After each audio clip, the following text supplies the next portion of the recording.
Hello, everybody from the Duvets in Cymru. Yeah. Yeah, we hope you are doing well. It's been quite some time since we have talked to you, so I think we haven't had a newsletter in like 2 months. Yeah, It's been a minute. We did like our Yeah. arrival one on the 28th maybe yeah, somewhere like of that. August, and now it's November Yeah. Third. 3rd. Yeah, but it's so sorry. It's been a while, so been so busy, so busy. So I thought we could start off by just asking each other if we could describe the last 2 months in one word. How would we describe it? So, Shelby, if you could describe the last 2 months in one word. One word. Probably very stretching. That's 2 words. Okay, stretching. Stretching. Yeah, that's a good one. Yeah, what would yours be? Honestly, if I'm completely honest, I would say hard. Yeah, if it was one word, I would say hard. Yeah. And I think hard doesn't mean bad, so it just means hard. Yeah. So yeah, elaborate maybe a little bit more on stretching. There's, as like a human, there's things that you find a lot of comfort in, which is good sometimes. We're just humans, but our housing situation is still being figured out. But hopefully this Friday, which is November 7th, we'll have our official housing. We've been in 3 temporary houses, so it's just hard not to feel settled yet. And so it's just been very stretching that way. And then to be in a new country in itself was a little trickier than we thought. You're just getting used to new grocery stores, new words, new road signs, just everything. And so we're just being very stretched. And like you said, it's not always bad. It's just been an adjustment, but like we expected that. But we're just ready. We're very ready to get started and do, what we're here to do. Yeah. And I know everybody else is too. And so, it's been good. There's been many good things, but it is weird not being in a home yet. Yeah, I think, like you said, we expected adjustment. We expected, like, things were going to not go exactly how we planned. They're going to be, it's, a big life move. Literally moved across the globe, so, but the housing situation has been unexpected and, like, stretching, very, very stretching, and for me, and I know for you too, exhausting. So we're ready to be settled. This was something we didn't think was happening, but it may be over with this Friday. So we finally have gotten significantly farther in the process for a place to live than we have in any other place. The last, it's been I think 9 weeks at this point. We have looked at a multitude of different places after the housing situation changed. It was very exhausting. Finally, we found one. Yeah, really like it. It's really cute. They accepted us, which is awesome. And it's furnished. Which is a huge blessing. Yes, because sorry, go ahead. That sounds like it's furniture is expensive, and it has stairs, and that's just people could help us, but there's always extra. That's just hard. Furniture is hard. It is hard, yeah, and it's also pretty much the exact amount of rent we expected. It's a little bit more than we expected, but not too far off, which is really great. So we're really excited. The last step we have to go through is something called referencing. It's kind of similar in the United States to a credit check. Obviously, we have literally zero credit history here. We look like children with no credit. So it's a little bit longer of a process, but we're hoping in the next 2 days it'll be all wrapped up and we can move in this Friday. So I think we just ask for prayers. Really excited. Yeah, just ask for prayers that it works out great. We can move in on Friday. We can start to set down roots. And I don't think we look for spiritual warfare in every corner, but it's felt a little bit like that. It's felt like it's been hard to set our roots down to get settled. And so we're just so excited, I think, to be settled and get in a routine and everything like that. So there's been a few things that have made us go like, I hope we made the right decision. I hope we were actually listening to God's call and we weren't doing it ourselves, but he's been definitely present in everything. In the moment, sometimes we feel a little lonely, but then we even the housing situation, we're able to look back on and be like, he had a plan. He always does. There's been a roof over our head every step of the way, and maybe not a permanent one, but there's been a roof over our head. And a comfortable one. It wasn't like we weren't somewhere that we felt uncomfortable in. They've been nice accommodations every time. They have been, People have just been there to help us, and we have seen the hand of God in every single step. We've been able to have private places to live, except for the first 2 weeks, but other than that, I mean, private, our own space, which has been so good. It's really hard with a baby not to have a space like that. I think even without a baby, so it's just been a blessing. And even now, as we're waiting for this new place, we've got a place, which has been, a huge bonus. So we've got a lot of updates, and they actually kind of have to go with the housing situation. But yeah, it's been a whirlwind, I think, of a time. So we've had a little bit of changes in our role, what we're going to do here, which I think are all positive things. So after a lot of like deliberation, the team that's here has decided they want to bring us a little bit closer to the home church that we're going to be doing these church plants out of for the first year, maybe year and a half, and allow me to come under an intensive shadowing of the lead pastor, Pastor David, of the church in Sly, and also while I'm doing ordination. So I've the ordination track. So I've started a course of study, and I'm going to get an opportunity to get a lot of experience in the home church, traditional ministry experience to help prepare me for church planting, which actually is something that's really exciting. Yeah. I think will be really helpful. So we're going to live a little bit closer there than here, and our housing situation hasn't worked out here. It's been a challenge. We've looked at a lot of places. It just hasn't worked out. We've been praying, asking God, like, what's going on, and we feel like this is a good move, and it's been really positive because I think people here have said they see us here for a lifetime. They see us here for a long time. They believe in us. Yeah. They also see us as doing ministry instead of just being missionaries that are here for a temporary time, which has been really life-giving. And so this step back, this slowdown is to prepare for healthy, lifelong ministry. Instead of just throwing us out there, it's, okay, let's get you ready. We see you as a minister in the district. We want to pour into you. We want to help equip you, et cetera, which has been really exciting to think about. We've connected to that church really well. It's every Sunday that we travel there, we feel so empowered, equipped, filled up to go out and do the work. So it's really exciting to get to be in a place like that. We'll get to do community outreach still, help out with church planting initiatives, even in this first year and a half. But it'll be a lot more focused on helping me prepare by getting traditional ministry experience. So I'll get to do like visitations. I'm on the preaching rotation at the church. I'll get to do community outreach stuff by having some classes that we can offer things to the community, stuff like martial arts I've done for years that I could offer to give back to the community, marketing help for small businesses, things like that to attract people to the church and help them encounter the gospel, hopefully. And then also helping out with the church planning stuff. So really, really exciting things that we get to do and be a part of. And also we have taken over the discipleship of the youth, which is really great. So we'll get to be a little bit closer to the church to help out with that. Get to help them do discipleship on a more regular, structured basis. And so that'll be exciting and a great experience as well. Pour into the kids and stuff. So what do you think about the move change and all that? Yeah, at first it was definitely, when they came with the idea, I was like, oh, I have to get used to it.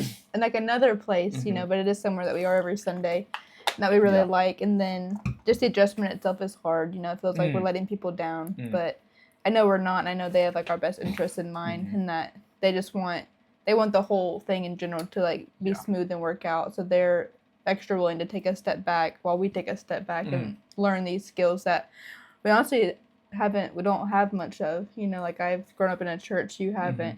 So just the leadership roles, I think, will be really beneficial. And then they're thinking they are opening a coffee shop at our home church. And so I think I'll have like groups of certain things there. And then we have a group on Fridays at the church for babies, right? Yes. Oh, yeah. So I'll be attending that. Yes. So my schedule will be more like just community involvement and hopefully eventually like inviting people to church. Then his is more structured. Structured. So, and it's like, I think it's when this first came up, it was almost like a little bit too good to be true that we feel like they see this lifelong calling on our lives and want to help that be a healthy thing. So it's like, oh, we just need to jump right in, right? But I think this is showing good health with the team that we're working with, good health with the ministry initiative, the church plants, all that kind of stuff. That it's about intentionality, it's about health, and not about speed. So this feels good that we can kind of take a step back, get that experience. My ministry experience before this was being like on a student leadership team in a college ministry, so not even a traditional church setting. And then I've been on like worship teams.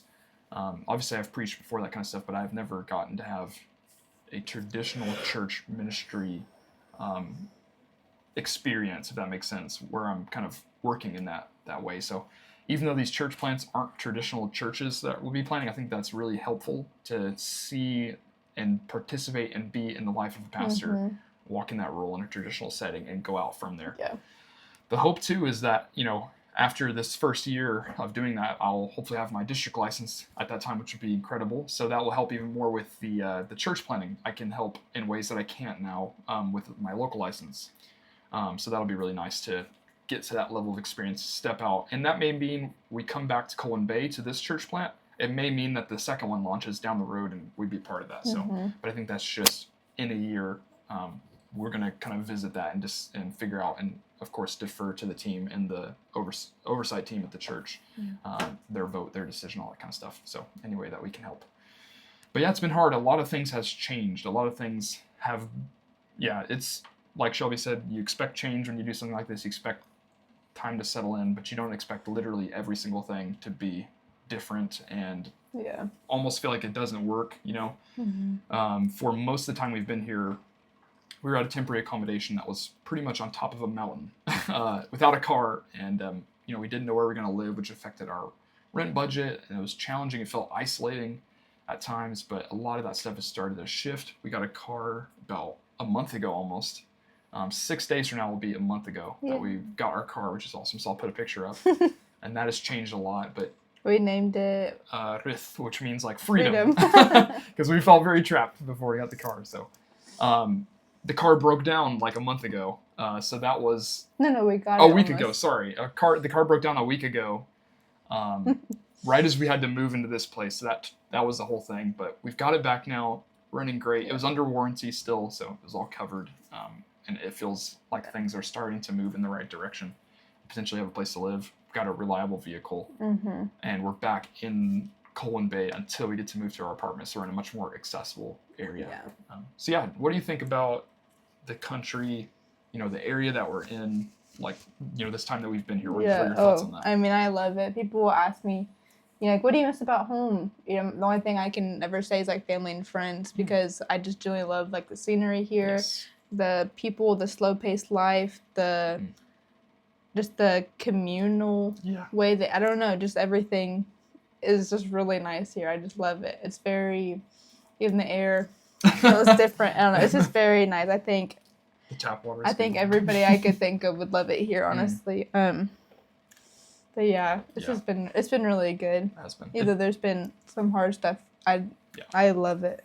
It's felt like home, I think. Like, I think as soon as we got here, it wasn't like, oh, this is weird and foreign. It was like, oh, this feels like where we're supposed to be. Yeah. And the people, I think. The people have really just, helped in every way they could. Like, they came in and cleaned this accommodation. They brought, 3 totes, 6 suitcases for us. They found the accommodation for us that we stayed at. They got a 50% discount on the price. Yeah. At church, people would just kind of come grab Liam for me, with my permission, just hold him for a service so I can have like a small break. People would just check in a lot. We've gotten, bedding, spoons, cookware. Toaster. All those little things that we need. It's been amazing. And that's, I think, one positive thing I can say about it is we've gone through some hard things and we've gotten to see who we're with and that they care and love us, and not just superficially, but these people have just been like our family already. It's felt like some of these people we've never met or spoken to before we got here, and it's felt like they've been family and friends for a lifetime. So it's been incredible. They don't just say like, let me know if you need anything. They're like, hey, I have this. Do you need it? I can do this for you. Would that help? That's a huge big thing. Yeah. So we feel very.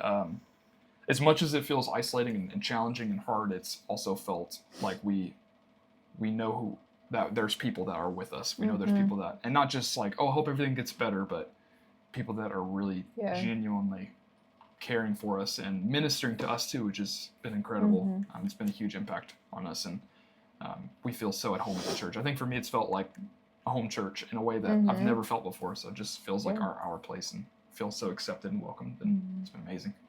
And even like we've had some hard things, like Liam, we got the flu. Liam's gotten sick a couple times, and there's people that have been there for us to check on us and bring things to our door, and medical professionals at the church to answer questions and just support us and think about us, and even offer to drive an hour just to get to us to help us in any way. So it's been amazing. And at every step, we've seen God present, I think. And I think the past couple weeks,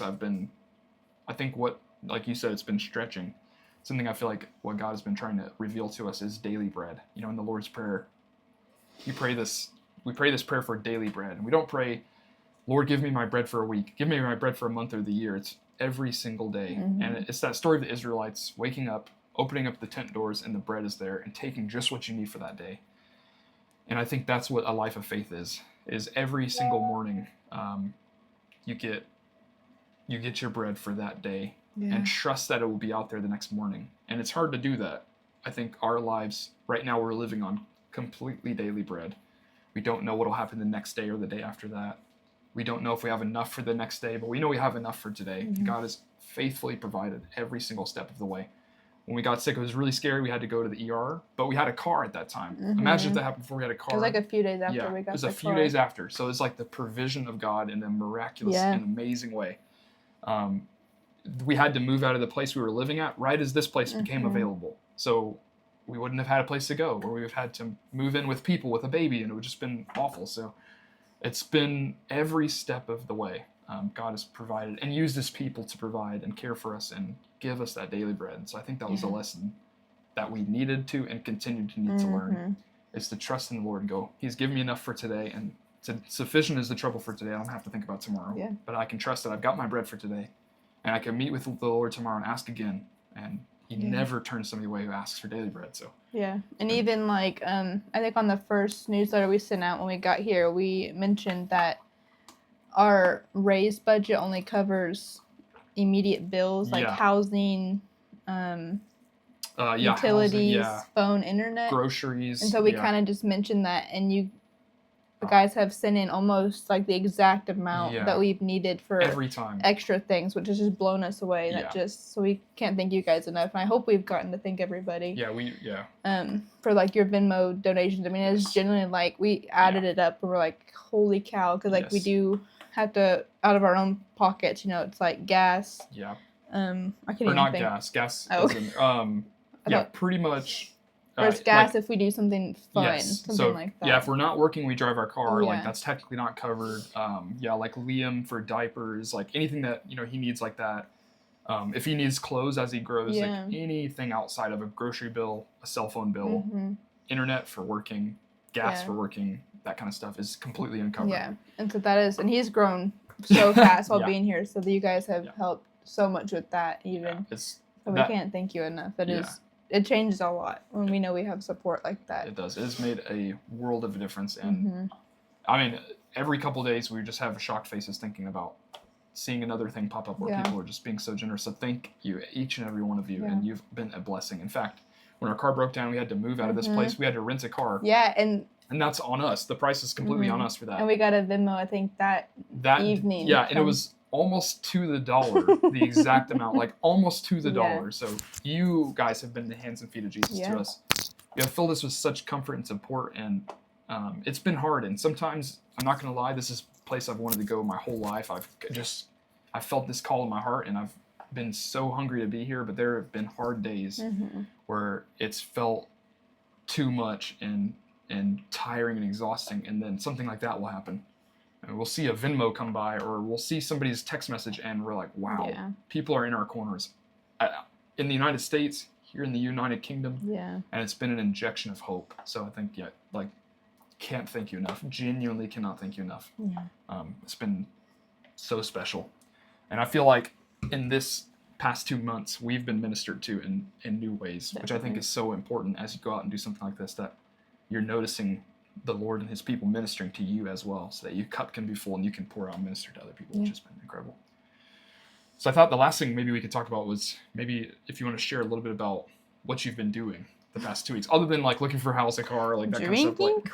Drinking coffee. Just we'll talk about stuff we've been doing. My role right now is definitely a little different because of Liam. So most days I'm in a I'm just kidding. Stuck in a playpen. Trapped in the playpen. Screaming to get out. No! Most days, I'm kind of just with Liam. I can't even think. Every day has generally been very different. It has been, yeah. There's been no consistent But schedule. the only consistent thing is I take him to a play group every Tuesday, Mm-hmm. and then we go to the same coffee shop every Tuesday. That's just because it's our favorite coffee shop. Yeah. But the play group is really fun. He loves it. He gets a lot of socialization. I would say that's probably the most consistent thing. And then church on Sundays. Yes. I haven't been doing too much. Liam is just my priority right now. Yeah. But I think even how we're like just going through this year a little more slow than next year, I think it'll be so much more easier instead of having to always have a bottle and this, I'm not going to sleep, and he's 1.5. That changes everything. And so I'm very excited already for next year. But when we move to the area we're going to now, I'm hoping to find a play group like every other day, or if not every day, then just parks and stuff, just since I'll be more community outreach, and then maybe in the coffee shop some. Yeah. So I think that's it's been such a special way to meet people, is just having Liam. Shelby getting to go to that play group. Like people love Liam, like love babies here. So obviously everywhere, but it's been a really great way we've gotten to connect with people and make friends. And like you're a mother first, so that's what you're doing, and that's good, amazing stuff. So. For me, it's been a little bit more. Obviously, it's going to be even more when we finally get settled in our place and I can get on a regular schedule. But September 23rd, I started my language course. So I've been doing that every Tuesday. It's 3.5 hours. So it's an intensive language course. It'll go to June. And then I get to start the next level. It's been really fun, really exciting. I've made really good friends already in there. I've got good friends with a guy named Dave in his 70s and another guy named Kirill. They're just awesome guys. So I've gotten to make some connections in the community, which has felt good to feel like I'm making friends. Yeah. It's taught by a first language Kymraeg speaker, which is really nice. So she was, spoke Kymraeg as her language at home, so that's helped a lot. Gotten compliments on my Kymraeg accent and my speaking ability, which has been really good. It's been so life-giving, and I can already see the benefits in ministry presently and in the future.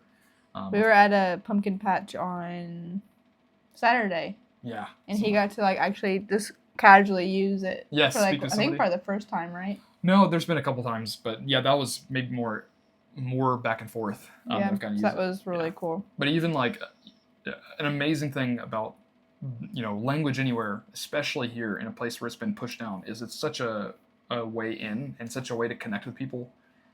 Even at random shops, if I say thank you in Kymraeg, like Diolch yn fawr, I see people's whole demeanors change. I've seen people go, oh wow, they're just blown away that I've just simply said thank you, and it's really opened up the importance of speaking Kymraeg in ministry.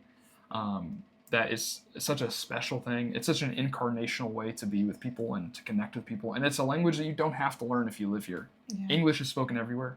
Even people that speak Kymraeg as a first language can speak English, but it's a way of really being present, really being a part of the community. And so just so exciting to see that impact. And I'm so excited to think about a year down the line or 3 years down the line, being able to preach in it, minister in it, that kind of stuff, and see the impact that will have. And something that's been hard is I'm the only one, I think, on the team that's doing that. But I think that maybe is a special thing. I think everybody on our team has something they're bringing to the table that nobody else is bringing, and something that's so necessary and valuable. And I think that's my thing, that I deeply desire ministry in Kymraeg language. And so, it's exciting to see that shake out. As well, I've started my course of study. I'm taking Polity and Practice, which is actually taught by David, pastor at the home church, which is really, really nice.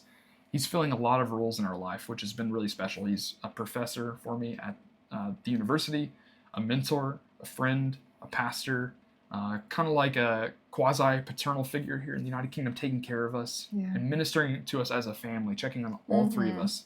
It's been really fun to be part of that class and get to have him in that class as well. So I've been doing that. Started playing on the worship band.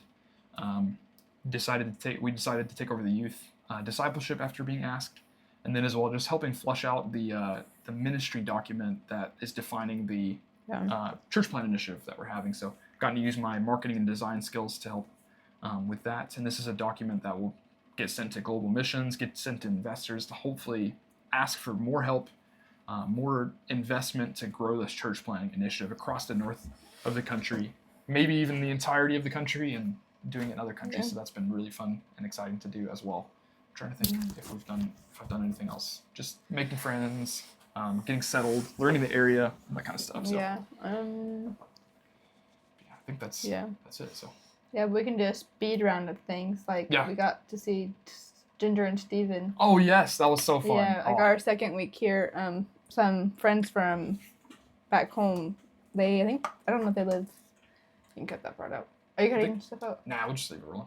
What? Yeah, I think they live I just Hermitage, want right? to be wrong. Yeah, I think they live around the Hermitage area.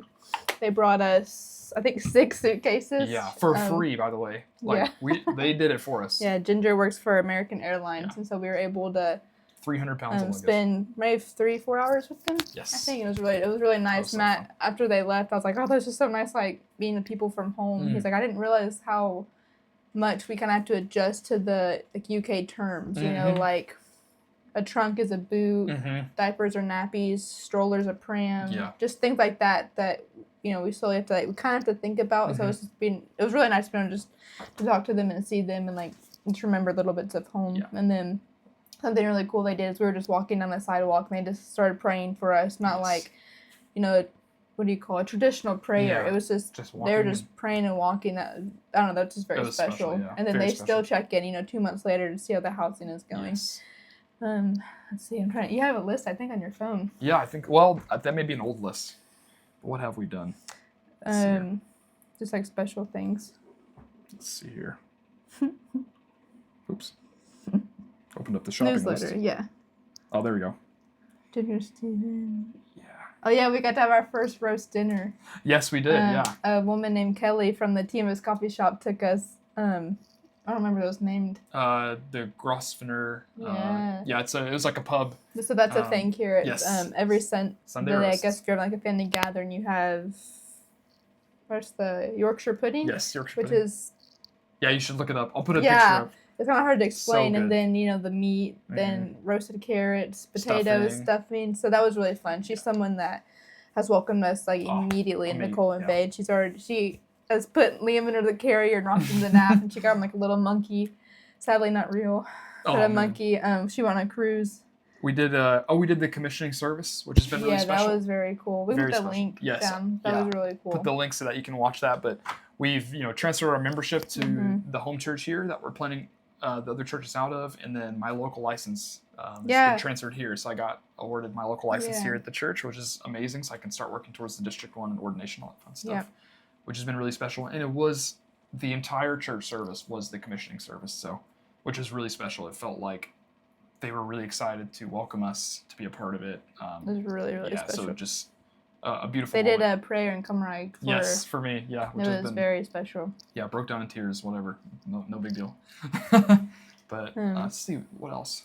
Not mission related, but Liam is 9.5 months. Yes. So he's like pulling up, kind of standing, starting to talk a little bit. Yes. He can wave hi and bye and clap. Yeah, he can. If you say wave hello or wave bye bye, he can do it. So he knows the word look. If you say look or point. His hair is very long. It's getting long. Yeah. So he's just very random Liam update. Up, yeah, he is. He's sleeping. Yeah. See if I can show it to you. That's a little blurry. But yeah, he's whatever. He's asleep. He's a sleeper. Yes. Yeah, just very tiny little up in the bub. Yeah, and he has done so well. He's been a trooper. Having so much fun with people.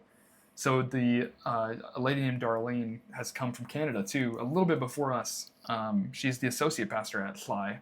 We've made great friends with her, and she actually watched Liam a couple weeks ago so that we could have our first babyless outing. Yeah, in at that point it was like 7 weeks. We hadn't had a single outing without the baby, so we got to go and just celebrate our anniversary, and spend some time together, and it was so fun. Yeah, so I thought he'd be sad like watching us sleep, but we turned around and she was on the floor with him reading one of his like little animal Velcro books, and I was like, well, he'll be fine. He was like, see you later. But that was very nice to be able to do that. Yes, it was so nice. So yeah, we've just felt it's been stretching, it's been hard, but it's been amazing to see people just be there for us and love and honest and care for us. And all of you watching this, everybody here, we would not be able to make it without you, without your prayers, without your tangible support and encouragement. Every text message, phone call, donation, thought, prayer, all of it has meant the absolute world to us and has been giving us daily bread and strength every single step of the way. So just can't thank you enough. Yeah. Well, we will not see you in 2 months. We will make a newsletter. Yes, definitely. the next month. We'll Things show are you a starting. little tour of our flat. Yes, our new place and our car, and we'll show you all Yeah. the good stuff. We will stay consistent. It has been a whirlwind, and we Yes. are finally getting on our feet. So that's very exciting. We miss you all. Thankful for you all, and we'll see you in the next one. See ya.